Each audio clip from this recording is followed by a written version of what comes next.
Dave's West Indian Imports is a wholesaler of all types of seafood with their own processing plant. Dave supplies supermarkets, restaurants, hotels, and bars. Place your orders now on telephone 501-4087 or 644-8999. With fresh seafood daily, Dave's offers custom cuts of your choice: snapper, trout, banger, gillback, shrimp, crab, and more. Order today. Dave's, Guyana's largest exporter to the USA. Looking for quality lumber for your dream home or an upcoming project? Then make Builders Lumberyard your premier provider. We provide a full selection of rough and dress lumber, such as Green Heart, Purple Heart, Kabakali, all types of mixed hardwood, Silver Bali, Ditarma, and many other species. We also stock clean and knotted pine doors in various sizes, qualable posts, farm boards, plywood, and all types of molding. Orders can be cut to any specification and delivered to your worksite. With over 25 years of experience in the lumber industry, we are determined to provide a quality lumber that meets our home builders and contractors' every need. Builders Lumberyard and you will always be a winning combination. Visit our main office at 12 Lombard and Deroy Street or our branch office at 66 Ben Street, Georgetown, or telephone 225-9530 227-0904.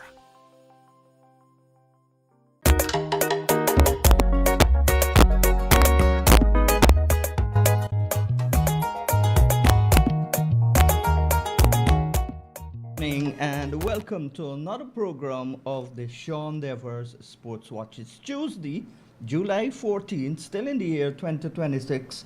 And I want to say welcome to everybody looking at this program. On tonight's program, we talk about cricket with former Trinidad and Tobago and the West Indies fast bowler Anthony Gray, Leeward Islands administrator and broadcaster Vernon Springer, and of course US-based Guyanese fitness trainer Basil Butcher. I think he's in Barbados right now, Basil Butcher Jr.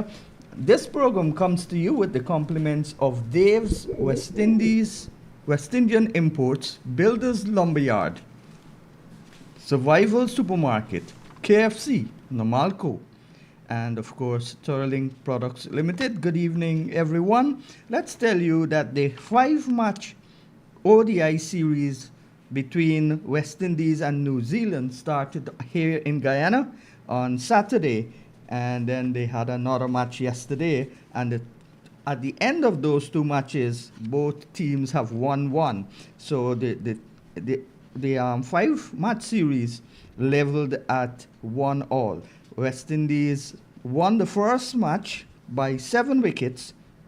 New Zealand made 267 all out, with Casey Carty, the man from St. Martin, making 95, and Kyle Hope, who's, to my mind, many others too, the best batter in the West Indies team. He made an undefeated 87, and New Zealand were bowled out very cheaply in the first match. So West Indies won by 7 wickets. In the second ODI, New Zealand rebounded to win by 5 wickets. West Indies were bowled out for 138 in 36 over, despite a 66-run opening stand between Campbell, who made 43, and Augusti, who made 18. Django with 24 was the only other batter to pass 20. And Lennox, the left-arm spinner, he had 5 wickets for 19 runs. New Zealand, in reply, well, they hit off the required runs. They ended up on 141 for 5 in just 32.4 overs. Tom Latham top scored with an unbeaten 37, while Kaieteur had 2 for 33 from 9. And fellow spinners Moti had 1 for 32 from 9.4, and left arm wrist spinner 19-year-old Laws. He had none for 40, a little bit inconsistent last night from 7 overs, but that's the way that wrist spinners go. He's still young, and he's got lots of talent. So as I said, the series now 1-1 with the final match in Guyana to be played tomorrow. Tomorrow from 2:30, it's a day-night match, and then the series moves to the 166-mile island of Barbados for the next two matches from the 19th and the 24th. They're going to be played at the Kensington Oval. Well, in the women's matches now against Ireland, the three-match series, West Indies have already won that series. The final match is tomorrow, 5:45 in the morning, Eastern Caribbean time. And the West Indies have won 2-0, and they're looking for a clean sweep. Hayley Matthews dominating so far in her two matches, 150 not out, and then exactly 100. Dottin also getting 100, and the senior players like Taylor and Fletcher also making the West Indies women's team very strong indeed. And in Antigua, where we can find Vernon Springer, the under 19 Rising Stars men's under 19 tournament have started, and that's the 50 over tournament. They're no longer, for now at least, hosting the red ball format.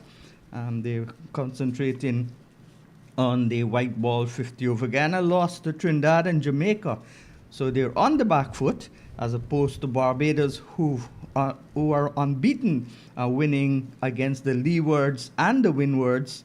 Leewards beat Jamaica and lost to Barbados, and then Trinidad, of course, beating Guyana, and Windwards losing to Barbados, Jamaica beating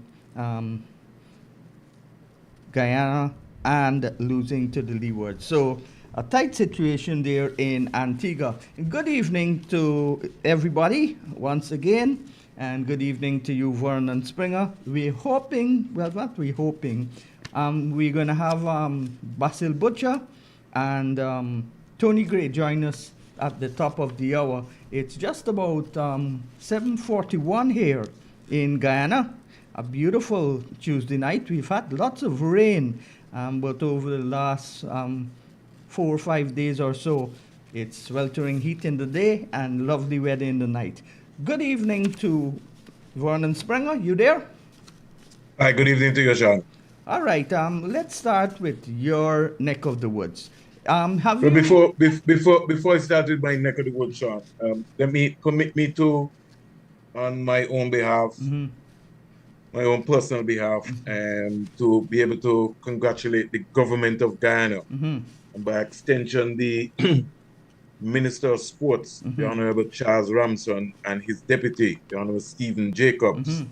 I think although we might be talking about cricket in the region, I think Guyana, the government of Guyana, has stepped up and decided that they're going to change the ecosystem for sports in the South American area. And so I was following very closely, and I really want to applaud them in terms of the Guyana Grand Prix, the third leg of the GT Challenge. I was following that very closely online, and also the hosting of the FIBA America Cup 2029, the Caribbean pre-qualifiers, and maybe what's even more interesting, the New Zealand West Indies won the series. So when you look and you realize that in the FIBA America Cup that you would have had countries like Barbados and Antigua and Barbuda qualifying for the next round. You had Haiti, Turks and Caicos, St. Vincent and the Grenadines, the Commonwealth of Dominica, Cayman Islands, Bermuda, and Spice Isle, Grenada joining Guyana. You're talking about 10 countries, and the investment made by the government of Guyana to be able to host that tournament, I think it's tremendous, and I really wanted to use your program to really salute both ministers and all of the folks in the Ministry of Sports in Guyana. The folks who came back from Antigua and Barbuda they were just talking about the court and the hospitality and how Guyana has really transformed the world. So I was really pretty much moved by that, and moved to the point that I was following, even when I come home at nighttime, the games and what is happening in Guyana. So I really wanted to, on your program, really highlight and give praise. Something we don't do very well in the Caribbean. We don't celebrate our own people's success enough. And I really want to, through your program, Sean, really salute both ministers and the people and the government of Guyana. Well, I want to endorse everything you said, and adding that this government is big on sports. Even the president, Honorable Dr. Ali, he played tape ball cricket at a very good level. He's a good batter. Now he's into politics. That he's off, but he's still a lover of sports, especially cricket. And of course, everyone they're building things. If you see the infrastructure now of Georgetown, high-rise buildings, and so on. But the Ministry of Culture, Youth, and Sports, especially sports, as you said, the Honorable Minister in the Ministry of Sports, Stephen Jacobs, he also is a former first-class player, played at the CPL, so he knows what it needs to upgrade the facilities for sports. And Charles Ramsden also played as a left-arm first division spinner for Everest, so he's into sports also. And they're building lots of facilities. Recently, the one that was most recently completed was the Anna Regina Stadium on the Essequibo coast. The launching of it, well, it was spoiled a little bit by the rain, but it was packed to capacity. All the hotels in the area were filled, and they had people coming from Georgetown, Pomeroon, all over the place. Even I saw some people up there from Berbice. And Lara and Chandra Paul was supposed to captain teams. However, only one match was played, and that was the Essequibo side playing a combination of the Demerara and Berbice unit. And so that match was played, and then down came the rain. It fell all night, and the match was officially called off just about 12 o'clock.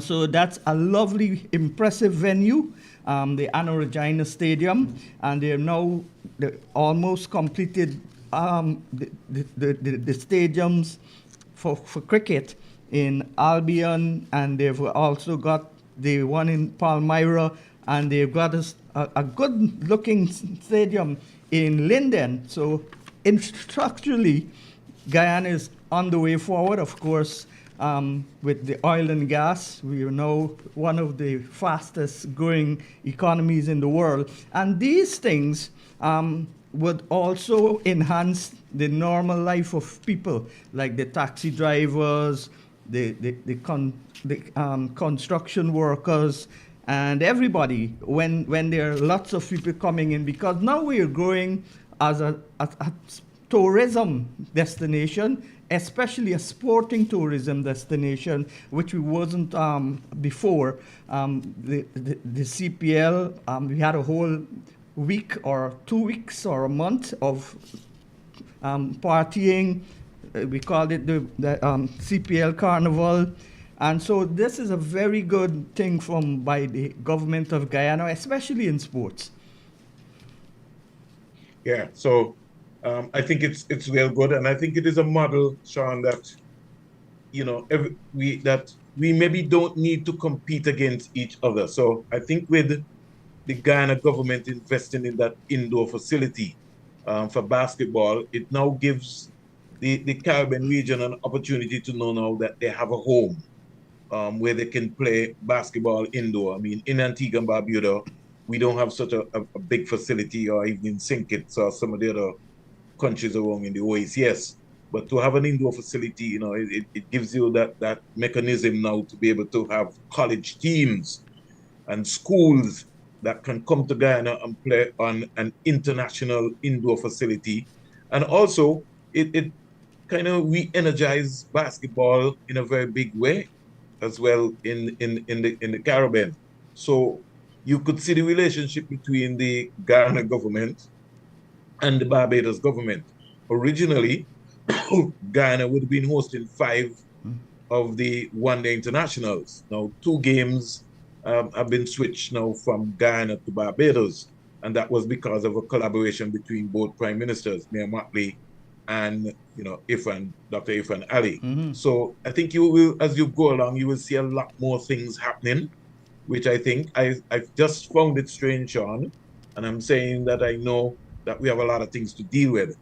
But CARICOM just held a 51st meeting in St. Lucia, and sports was not on the agenda.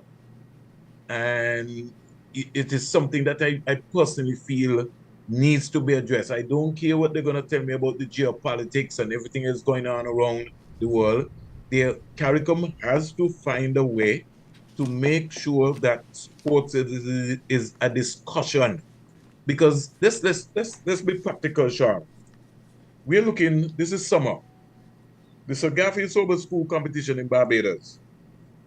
This is the 40th year of the competition. There are 13 teams from around the region that are visiting Barbados as we speak. 3 teams from Trinidad and Tobago, 3 from Guyana, 1 from Grenada. First time Grenada is going back to the Sir Garfield Sober School competition in 20 years. Antigua and Barbuda, after about a 10-year hiatus, they're back. And then you have 2 teams coming out of the New York tri-state area.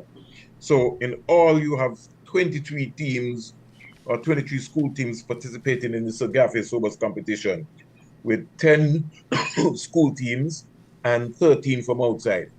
Now just picture, Sean, the amount of, Antigua's got a contingent of close to about maybe 20.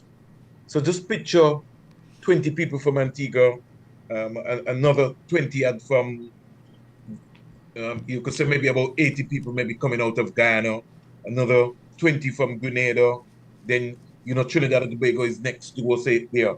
But I was just talking about the influx of how many parents or fans are traveling. As we speak in Antigua and Barbuda for the Cricket West Indies Under 19 Challenge Series. Barbados have close to maybe even over 40 persons in contingent traveling with them. We're talking about parents and families. Yes, well, Travis Dowling and the mayor of Georgetown, Alfred Mentor, their sons are playing, and the assistant commissioner, his son is playing. He got 4 wickets in the first match, Budram, Joshua Budram. So all the parents from Guyana, they're there, and the friends and families. And Guyana, of course, has got a big Guyanese population in Antigua itself, and so that would help with the tourism, sporting tourism of Antigua. But I want to get back to the school cricket, and we recently introduced, along with the Ministry of Education and a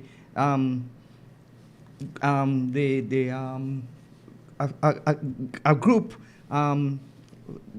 We had a national, this is the first time we've introduced a national 2020 secondary schools competition. To my mind, 2020 is not the best ideal situation, but next year they will want to go to our Tortovers. So it's psychologically, when you hear 2020, it's blam blam bottom mam. But that's a good initiative. It's got to go on board, but I think it's doing very well, but they got a little bit of flaws and so on. I got to carry the coaches into the schools and teach them with the scores that we're seeing. But that's a good initiative, and the government is being part of that by way of the National Sports Commission and the Ministry of Sport. And those are proper tournaments. So school cricket is back. So there are lots of things happening in Guyana in terms of sport. And as you said, those matches in Antigua would have brought a lot of parents and families of all the teams. Yeah, so, and that's why I'm saying to you, Sean, that there has to be a consensus across the Caribbean when it comes to culture and sports. You see how many people travel to St. Kitts and Nevis for the music festival. You see how many people are going to be moving around to go to Culturama in Nevis, Carnival in Antigua and Barbuda, Carnival in Anguilla. There are just going to be so many people. There are people who just move around the islands for Carnival. And so if we could be able to have a sort of conversation and do some numbers and some data on particularly people traveling through the region for sports, I think we can come up with a mechanism that we can support them in somehow, especially sporting groups, because it is very, very, very difficult, Sean, sometimes to even travel across the region, especially based on if cricket teams where you have to move with, a cricket team of 18. You're talking about 18 gear bags plus. Every youngster is going to walk with a suitcase. Tournament in Barbados is about 2 weeks. So you need to be able to have incentive packages for touring teams, especially when they move into the various tournaments. Whether it is a tournament in Guyana, the Sir Garfield Sobers tournament in Barbados, whether it is even CPL, just so that we could enjoy the Caribbean. So if CARICOM can put some mechanism in place, especially for sports, because a lot of the associations take a lot of hit, even to just have people moving around the Caribbean, and it's a sacrifice.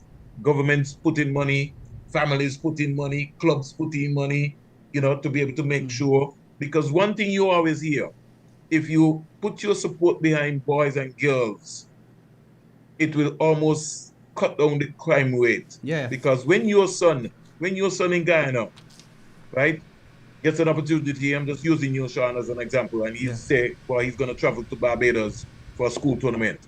His other friends in Guyana next year, they're going to be thinking and they're going to be saying, listen, I'm better than Sean's son, and I am going to make the team. I want to go to Barbados. One thing youngsters like to do, youngsters like to travel. Yep. And when you have something that is organized and you have uniforms and people are going away, youngsters are going to get involved. So it is something that if we could be able to energize our next level of young leaders, I also feel, Sean, with all the investment that is taking place in Guyana, we now have to start training teachers. Notice what I said, teachers.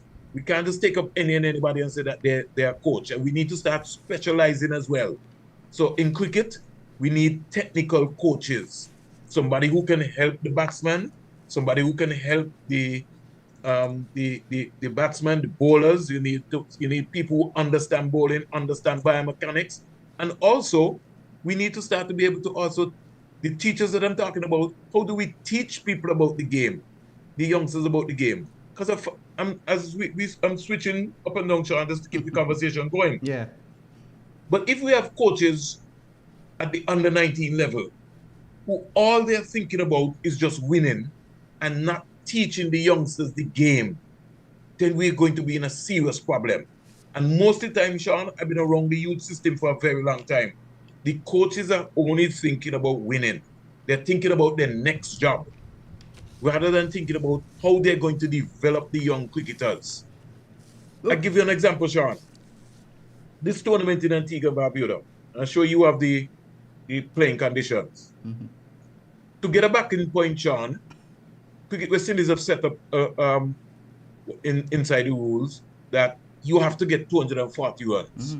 So while you're playing within that spectrum, there's a target which you know that you have to meet, right? So that is something that you've got to get the youngsters now to be able to understand, to read the scoreboard, game awareness, to understand what's happening, how they're going to get the batting point, rather than getting reckless, not getting bowled out. These are things that you have to do. And sometimes I don't see that, Sean. What I see is we have coaches around who are thinking about winning, but they're not thinking about developing the young cricketers. It's almost like punishment. To me, Sean, I don't believe in any coach or any management team telling me that during lunchtime, they have young cricketers running around the field during lunchtime. And after lunch, you tell me you have youngsters again running around doing all these laps. We should be teaching the youngsters the game. If you're not fit, Sean, coming into a tournament, you can't get fit in a tournament where the tournament has started already. What we are automatically doing is damaging those young boys. Well, I want to say good night to the Bihari group. They're in collaboration with Petra. Petra is known to organize football, but they've joined the Bihari group and the Ministry of Culture, Youth and Sports and the Ministry of Education, and they are now organizing this national schools cricket competition. But I wrote in my last story on the tournament, I wrote exactly what you said, that these scores suggest that more proper coaches have to go into the schools before the tournament starts and work with the teachers, especially the PE teachers, and teach them the basics of cricket. Well, this is a cricket tournament. Of course, there will be football and all of these other things that their respective coaches have to go into. But as you said, sports tourism brings a lot of people to every country, and sports is a unifying force. Even if we look at political parties, different races, when you have a cricket match, all of these people are on the sidelines hugging each other when their team does well. So that brings unity, and as you said, it brings more health, less strain on the health sector of the government because there are going to be a lot of more healthy people, and also crime. As you rightly said, it's going to eradicate not all crime, but most of the crime done by younger people.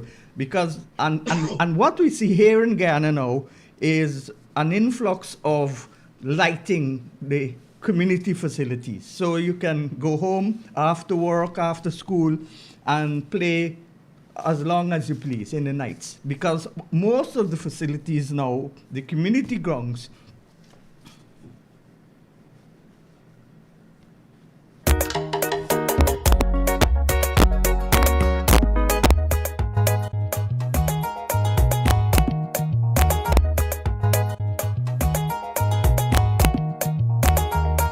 Looking for quality lumber for your dream home or an upcoming project? Then make Builders Lumberyard your premier provider. We provide a full selection of rough and dress lumber, such as Green Heart, Purple Heart, Kabakali, all types of mixed hardwood, Silver Bali, Ditarma, and many other species. We also stock clean and knotted pine doors in various sizes, Qualable posts, farm boards, plywood, and all types of molding. Orders can be cut to any specification and delivered to your worksite. With over 25 years of experience in the lumber industry, we are determined to provide a quality lumber that meets our home builders and contractors' every need. Builders Lumberyard and you will always be a winning combination. Visit our main office at 12 Lombard and Deroy Street or our branch office at 66 Ben Street, Georgetown, or telephone 225-9530 227-0904.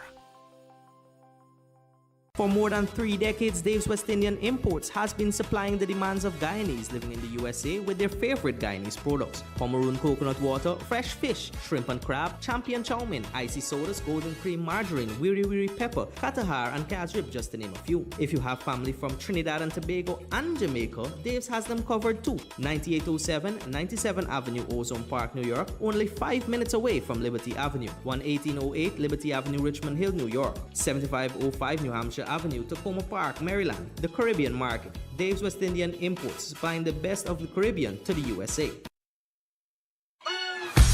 Now Milko has done it again. We've listened to you, and now available nationwide. Another convenient size packaging of Thunderbolt all-purpose flour. It's here. The 5 kg or 11 pounds new packaging of Thunderbolt all-purpose flour. Now available at your nearest supermarket.